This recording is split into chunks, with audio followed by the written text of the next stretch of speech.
Guide my career. நம்ம இன்னைக்கு என்ன பார்க்க போறோம் அப்படின்னு பார்த்தீங்கன்னா, 12th முடிச்ச உடனே ஸ்டூடெண்ட் என்ன என்ன கெரியர் சூஸ் பண்ணணும் அப்படிங்கிறத பற்றி. ஆக்சுவலாக இங்கே நிறைய பேரோட கெரியர் சூஸ் பண்ணுறது அந்த ஸ்டூடெண்ட்டோட ஃப்ரெண்டு தான் சூஸ் பண்ணுறாங்க.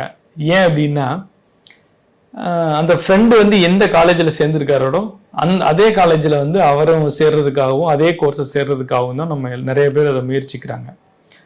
அப்படி இருக்கிற பட்சத்தில் இங்கே அவர் ஃப்ரெண்டு எடுத்த கோர்ஸ் அவரோட லட்சியத்துப்படி அவரோட எய்ம் படி அந்த காலேஜில் ஒரு நல்ல கோர்ஸ் எடுத்திருப்பாரு.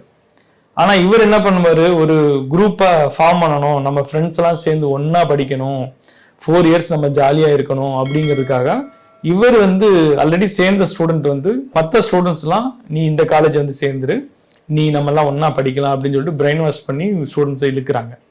ஆனால் உள்ள இழுக்கிற ஸ்டூடெண்ட்ஸ் அவங்க கெரியரை கரெக்டாக சூஸ் பண்ணுறாங்களான்னு கேட்டிங்கன்னா கிடையாது.